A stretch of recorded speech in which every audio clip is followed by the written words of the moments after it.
আসসালামু আলাইকুম রহমতুল্লাহ। সুপ্রিয় দর্শক, আশা করি সবাই ভালো আছেন, সুস্থ আছেন এবং আনন্দের সাথে আছেন। অনেক দীর্ঘ প্রতীক্ষার পরে বাংলাদেশে যে নির্বাচন হয়ে গেল, আমরা জুলাইয়ের গণ অভ্যুত্থান, এরপরে হচ্ছে যে ইন্টারিম গভর্নমেন্ট, এরপরে হচ্ছে যে আহ, গতকালকে যে বাংলাদেশে 13তম নির্বাচন হয়ে গেল। আহ, আমরা আজকের ওই নির্বাচনকে সামনে রেখে বাফলো বাংলার পক্ষ থেকে আমরা বাফলোবাসীকে কিছু আপডেট তথ্য জানাবো এবং আমরা আপনার কিছু বিষয় নিয়ে কথা বলবো, যেগুলো নিয়ে বিভিন্ন প্রশ্ন উঠতেছে আপনার যারা প্রার্থী ছিলেন তাদের মাঝে এবং কি সচেতন ভোটারদের মাঝে। আর এই বিষয়গুলো নিয়ে কথা বলার জন্য আমাদের সাথে আছেন মোহাম্মদ আরিফ হোসেন, যিনি বাফলো বাংলার সিনিয়র রিপোর্টার। আর আপনাকে বাফলো বাংলা স্টুডিওতে স্বাগত জানাচ্ছি। ধন্যবাদ গোলাপ মুরাদ ভাই। আহ, ভালো আরি লাগলো দর্শকদের ধন্যবাদ আরি জানাচ্ছি। আরিফের কাছ থেকে জানতে চাইবো আমাদের বাফলোর যারা আপনার বা বাফলোবাসী রয়েছেন, তাদেরকে যদি আপনার এই মুহূর্তে বাংলাদেশের ইলেকশনের রেজাল্টটা যদি একটু আপডেট দিতে পারতেন, তাহলে মনে হয় আমাদের বাফলোবাসীর জন্য একটু সুবিধা হতো। জি, ইতিমধ্যে আহ, মিডিয়ার কল্যাণে আপনারা সবাই কম বেশি জানেন, বিএনপির সংখ্যাগরিষ্ঠ আসন পেয়ে ইতিমধ্যে সরকার গঠনের প্রস্তুতি নিচ্ছে বা নিবে। আর জামাত জোটের আসন সম্পর্কে আপনাদের আহ, জানা আছে ইতিমধ্যে।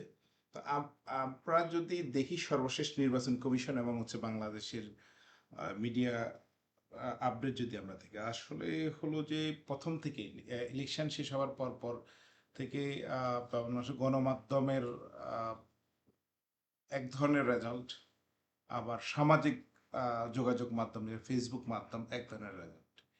আসলে কখনো আমরা সামাজিক যোগাযোগ মাধ্যমকে নির্ভরযোগ্য জায়গা আমরা মনে করি না। এটা সামাজিক যোগাযোগ মাধ্যমের যারা ব্যবহার করে এরা এরা কোনো দায়বদ্ধতা থাকে না, এটাই স্বাভাবিক।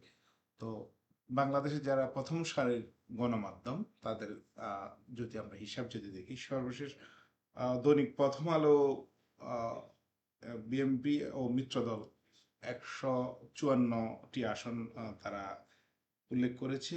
জামাত ও মিত্রদল, এটা বেসরকারিভাবে আসন, মিত্রদল মানে 11 দলীয় জোট যেটা, সেটা হলো আপনার 43 মানে 43টি আসন। ইসলামী আন্দোলন বাংলাদেশ একটি, জাতীয় পার্টি শূন্য, স্বতন্ত্র অন্যান্য 6।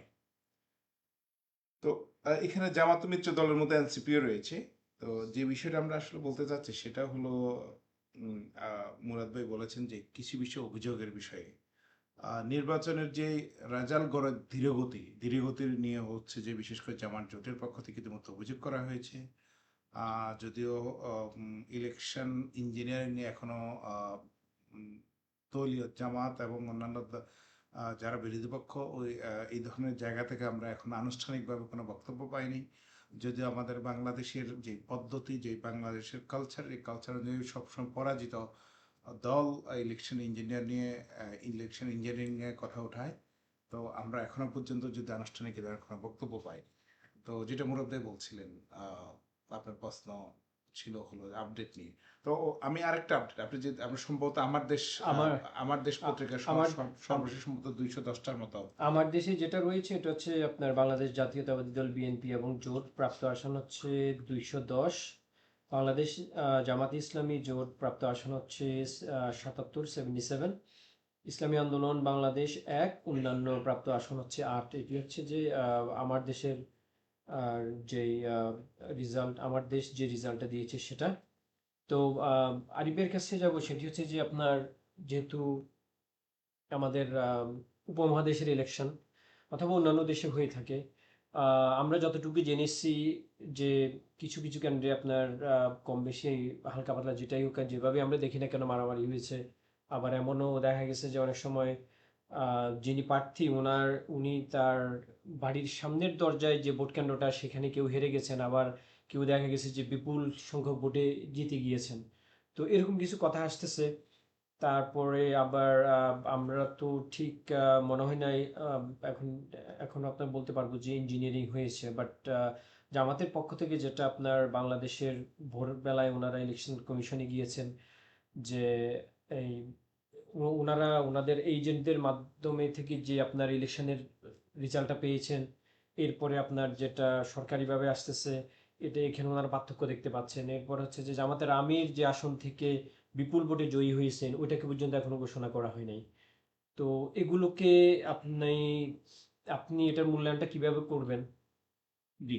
আহ, ধন্যবাদ মুরাদ ভাইকে আবারও। তো আসলে এখানে যে বিষয়টা ইতিমধ্যে আমরা জামাত আমিরের একটা প্রতিক্রিয়া পেয়েছি, বিশেষ করে জামাতের দলীয় মুখপাত্র হিসেবে পরিচিত দৈনিক সংগ্রাম পত্রিকায় নির্বাচন নির্বাচনের ফল নিয়ে ইঁদুর বেড়াল খেলা হচ্ছে। ডক্টর শফিকুর রহমান এইখানে আর একটা বিষয় যেটা উল্লেখ্য সেটা হলো যে ঢাকা, আপনারা জানেন ঢাকা 15 আসন থেকে জামাতের আমির ডক্টর শফিকুর রহমান ইলেকশন করেছেন। বিভিন্ন সংগ্রাম সহ বিভিন্ন দলীয় সূত্রগুলা দাবি করছে এখনো পর্যন্ত উনি প্রায় 20,000 ভোটে এগিয়ে আছেন এগিয়ে আছে। এবং হলো উনি জয় পেয়েছেন। জামাতের সংগ্রাম পত্রিকা বলছেন, জামাতের সংগ্রাম পত্রিকা যেটা বলছেন, 11 দলীয় জোটের প্রার্থী দাঁড়িপাল্লা নিয়ে বেসরকারি 20,725 ভোটের ব্যবধানে নিকট প্রতিদ্বন্দ্বী শফিকুল ইসলাম খানকে পরাজিত করেছে। তবে এই জামাত আমির ডক্টর শফিকুর রহমানের বিষয়ে অন্য কোনো মিডিয়া সরাসরি এখনো জয়ী হয়েছেন এ বিষয়ে কোনো বা বললে আমরা আমাদের চোখে পড়ে না, আমার চোখে আমি পড়ে নাই। দেখেছি, আমি ওখানে আরো দুই একটা মিডিয়াতে আপনি দেখেছি। যেটা হলো যে না না আমি যেটা বলছি হচ্ছে গণমাধ্যমের যে কয়েকটা প্রথম যে সারির প্রথম আলো, মানবজমিন, আহ, প্রথম একটা সময় ওনাকে জয়ী উল্লেখ করা হলো, পরবর্তী থেকে যে বেশ কিছু মিডিয়া স্ক্রল সরিয়ে দেয়, বিশেষ টিভি মাধ্যম এটা নিয়ে অলরেডি হলো জামাতের পক্ষ থেকে নির্বাচন কমিশনে অলরেডি হলো যে তারা নির্বাচন কমিশনে গিয়েছেন, কিন্তু পরবর্তী কি ব্রিফ করেছেন সেটা আমাদের কাছে এখন এই মুহূর্তে আপডেট নেই। এটা এটা আমি যেটা বলছিলাম আপনাকে, এক ধরনের যার কারণ ইঁদুর বিড়াল খেলা নিয়ে কথা হচ্ছে।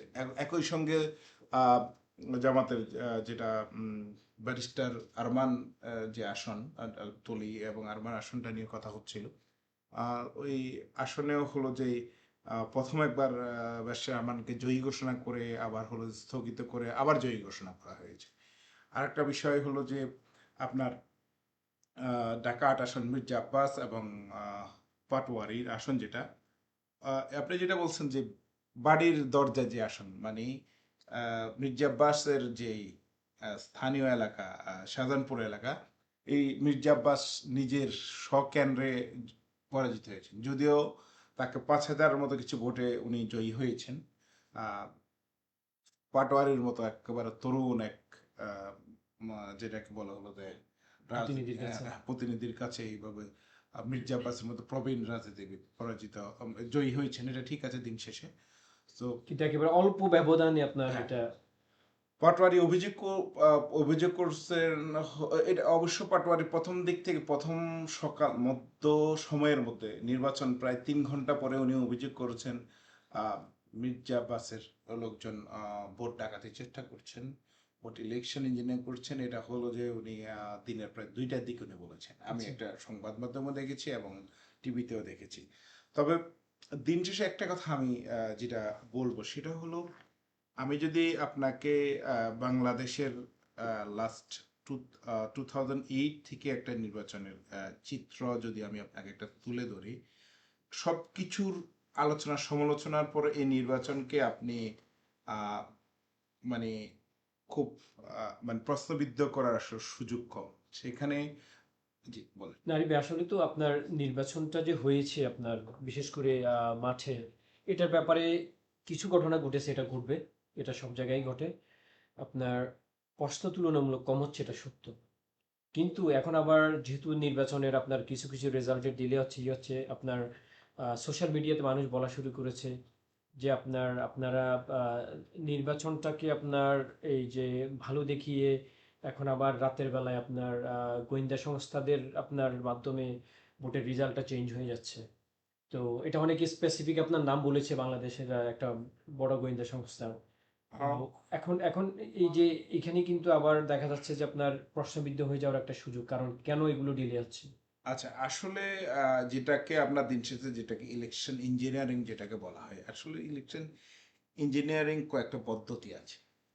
ইলেকশন ইঞ্জিনিয়ারিং বিষয় হচ্ছে ভোট কেন্দ্রে বিশৃঙ্খলা সৃষ্টি করা বা ভোট কেন্দ্র দখল, এটা ইলেকশন ইঞ্জিনিয়ারিং একটা মানে মাধ্যম।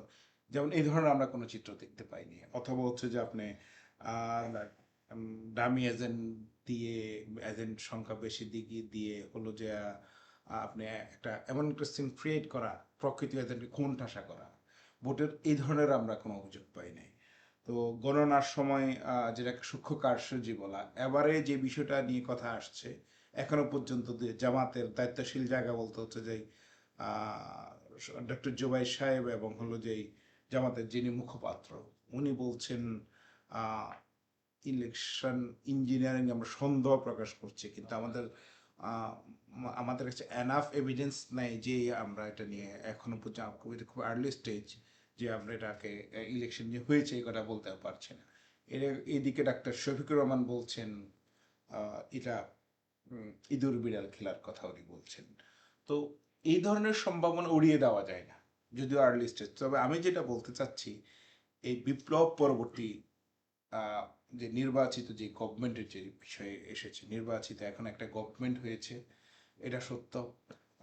এখন আমরা যদি নর্মাল এখন বলতে আমরা পারি যে হচ্ছে সরকার গঠন করছে জাতীয় জাতীয়তাবাদী বিএনপি, আমরা ধরে ধরে নিতে পারি প্রধানমন্ত্রী হচ্ছেন সম্ভবত তারেক রহমান। সেইখানে বিরোধী দলীয় নেতা, এখন প্রশ্ন আসছে বিরোধী দলীয় নেতা জামাতের ডাক্তার শফিকুর রহমান না হলো এনসিপি কে দেওয়া হয়, এই ধরনের তর্ক আসতে, এই ধরনের আলোচনা আসতে পারে। তো আমরা মনে করি এই ইলেকশনের মধ্য দিয়ে বাংলা স্থিতিশীল জায়গায় যাবে। তবে একটা জিনিস আমি ব্যক্তিগতভাবে, যত আমার সংবাদপত্রে কাজ করেছি, ইলেকশন কভার করেছি, আমার ব্যক্তিগত এক তরুণ বাংলাদেশে এক তরুণ প্রজন্মের লোক হিসেবে আমি এতটুকু বলতে পারি যে স্বাধীনতা পরবর্তী পর্যন্ত যত ইলেকশন হয়েছে, আপনি 93 থেকে শুরু করি, 79, 86, 88, 90, 91, 96, 2001 এবং 2008 এবং পরবর্তী আওয়ামী গভর্নমেন্টের ইলেকশনের বিষয়ে হলো যে ভালো, এটা তো বলার সুযোগ নেই, এখানে আমি দামের নির্বাচন। প্রশ্নবিদ্ধ। তো সেই ক্ষেত্রে হচ্ছে যে কিছুটা কম প্রশ্নবিদ্ধ হলো 2001 এর ইলেকশন, যেটা হলো আপনার তত্ত্বাবধায়ক গভর্নমেন্টের আমলে, এটা তত্ত্বাবধায়ক হাবিবুর রহমান আন্ডার এটা ছিল। যদিও আওয়ামী লীগ পক্ষ থেকে বলে এটা একদম সূক্ষ্ম কারচুপি, স্থূল কারচুপি বলেছিল তৎকালীন বিরোধী নেত্রী শেখ হাসিনা। তো পরবর্তীতে আপনি এই 2008-এর যে ইলেকশন, মনে হয়েছিল প্রথম অবস্থায় 8-এর ইলেকশনটা অনেক সুন্দর হয়েছে, এটা দেখানো হয়েছিল। কিন্তু আপনি যখন আমরা ভোট শেষ হওয়ার পর আমরা যেটা দেখেছি সেটা কি ধরনের অমিল, সেটা হলো যেই 2008-এর ইলেকশনটা ছিল অতি পিছনের এবং সামনে সব ইলেকশন সবচেয়ে কাস্টিং ভোটের ইলেকশন ছিল।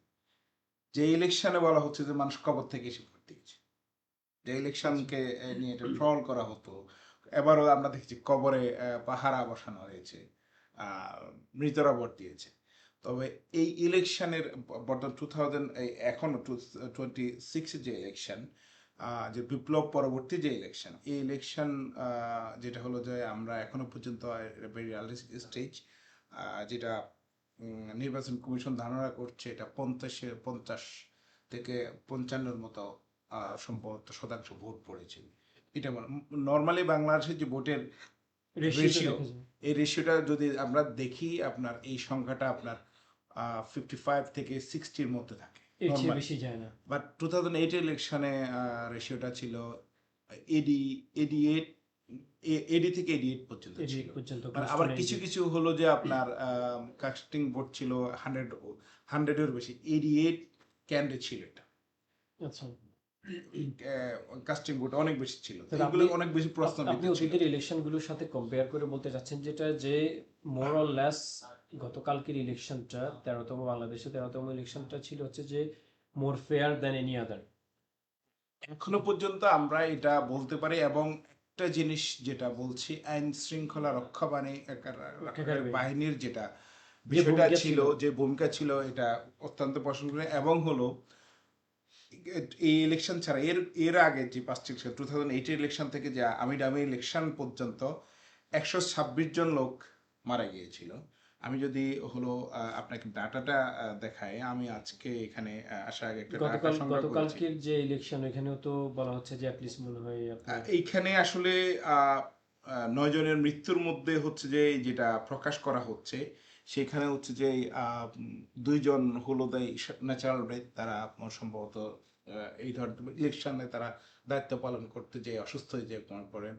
এরপরে হচ্ছে যে বিএনপির একজন কর্মী মারা গিয়েছেন, আরেক জায়গা হচ্ছে যে সরি এই জামাতের কর্মী মারা গিয়েছিলেন। তো তারা এক অন্যের বিরুদ্ধে অভিযোগ করছেন। তবে এগুলা এই ধরনের এটা যে রাজনৈতিক সহিংসতা করতে যে মারা গিয়েছেন, এটা ব্যালট চিন্তাই করতে মারা গিয়েছেন, এই ধরনের কোনো এরকম কোনো ওই অভিযোগ পাওয়া যায়নি। অভিযোগ নাই। তো যেটা আমি একটু আপনাকে যদি আমি ইয়ে যদি হলো যে আমি আপনাকে ডাটা দিয়ে থাকি, মানে ইয়ারলি ডাটা দিয়ে থাকি, কতজন মারা গিয়েছিল, সেটা যদি আমি আপনাকে বলি। আহ, আপনার 2008-এর ইলেকশন যেটা মারা গিয়েছিল, সেখানে 7 জন মারা গিয়েছিল। 2014-এর ইলেকশন যেটা হলো ভোটারবিহীন ইলেকশন বলা হয়, 115 জন। 14-র ইলেকশনে 115 জন মারা গিয়েছিল। আপনি চিন্তা করে দেখেন, সেটা হলো যে ভোটারবিহীন, শুধু আওয়ামী লীগের ইলেকশন, সেই ইলেকশনে 115 জন মারা গেছে। মানে কি ধরনের সহিংসতা ছিল ইলেকশনটা!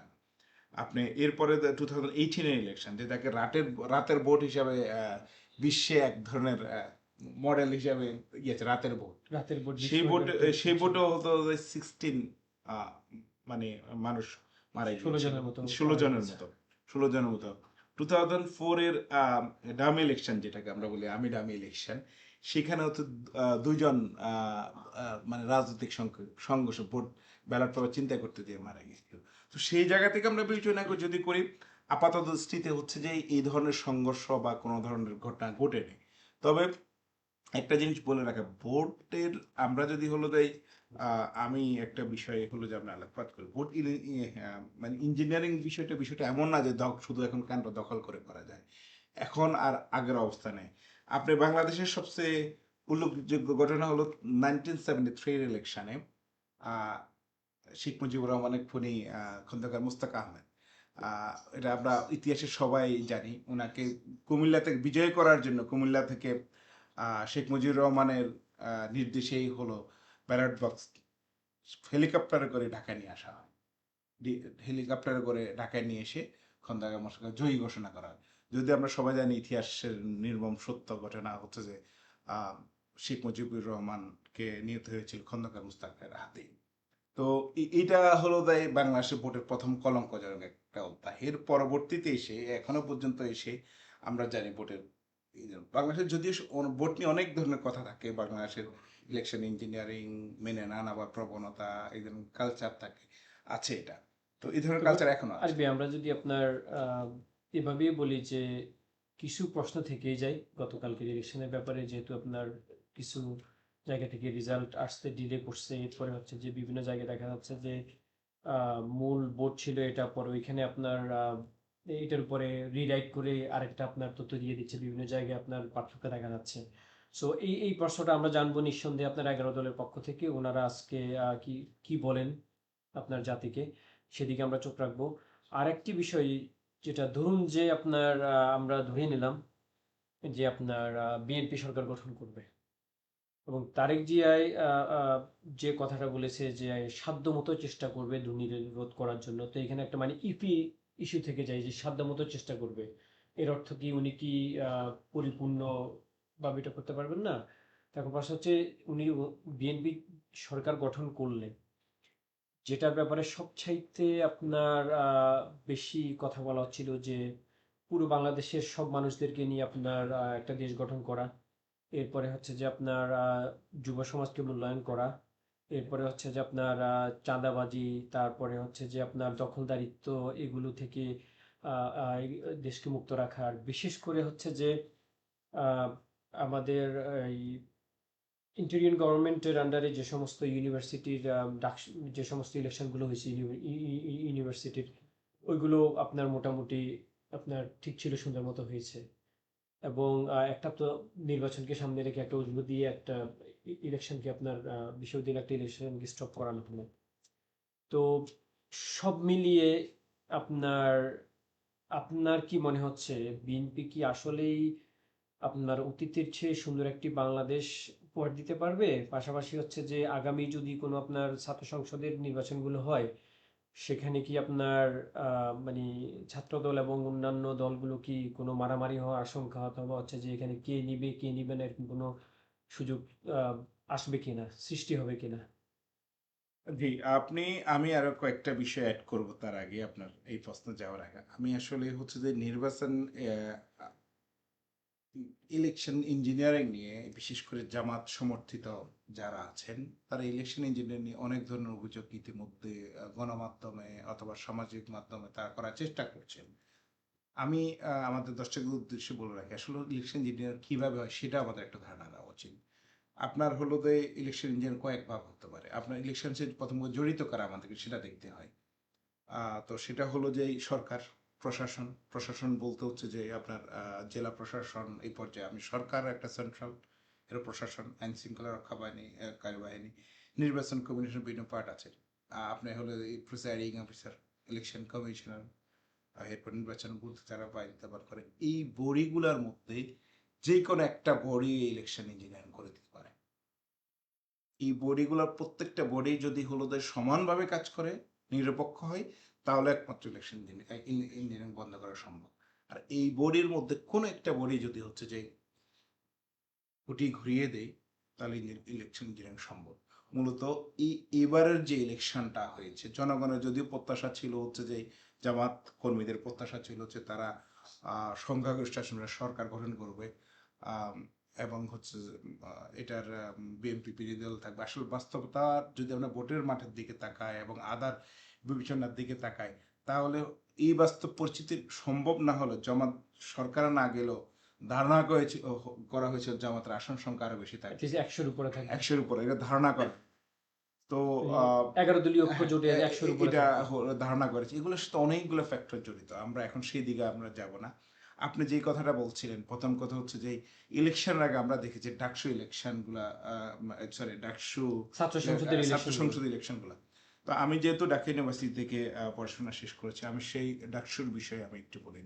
ঢাকা, তবে ঢাকা বিশ্ববিদ্যালয় সহ অন্য ছাত্র সংসদগুলোর যে ইতিহাস, যেটা সেই ইতিহাস হলো, যারা জয়ী হয় তারা ক্ষমতাসীনদের বিপক্ষ যে ঢাকা ইউনিভার্সিটি সহ অন্যান্য বিশ্ববিদ্যালয়গুলোর ছাত্র সংসদগুলা সবসময় জয়ী হয়। এটাই ইতিহাস বলে। কখনো হচ্ছে যে সরকার সমর্থিত ছাত্র সংগঠনের বিজয়, আহ, কি বলে, ভূমির বিজয় থাকে না।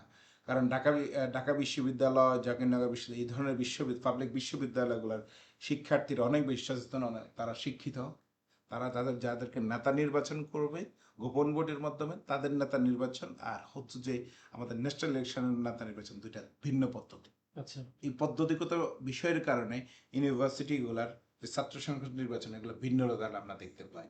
এবং আমরা যখন ঢাকা ইউনিভার্সিটি এবং রাজশাহী ইউনিভার্সিটি, চট্টগ্রাম অন্যান্য পাবলিক ইউনিভার্সিটি যখন হচ্ছে ছাত্র সংগঠনের ইলেকশন দেখেছি, সেখানে মূলত হচ্ছে যে ছাত্ররা ধরে নিয়েছিল রুলিং গভর্নমেন্ট আসতে যাচ্ছে বিএনপি, সেই রুলিং গভর্নমেন্টের সেই ক্ষমতাসীন শক্তির বিরুদ্ধে তারা একদম রায় দিয়েছিল।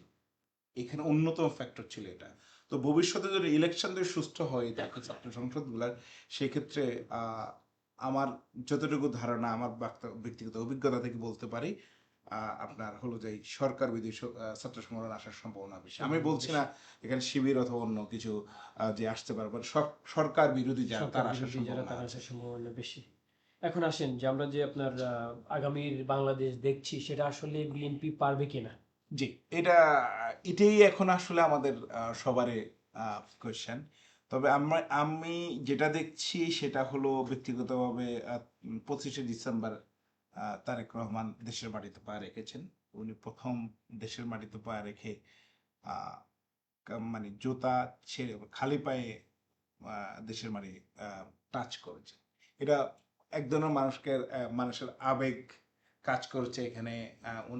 তারেক রহমানের দীর্ঘদিন পর প্রবাস ছেড়ে, নির্বাসিত জীবন ছেড়ে, আহ, আহ, নির্বাচিত নির্বাসিত জীবন ছেড়ে বাংলাদেশে আসার সেই আবেগ অনুভূতি কাজ করেছে।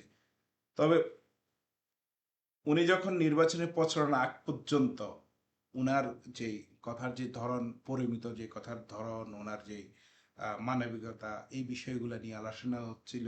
বিভিন্ন গণমাধ্যম বারবার তুলে ধরার চেষ্টা করছিল। যখনও তিনি নির্বাচনের মাঠে যখন নামতেন, তখন আহ, ওনার যে বক্তব্য, এটা এই ধরনের বক্তব্য অপ্রত্যাশিত ছিল।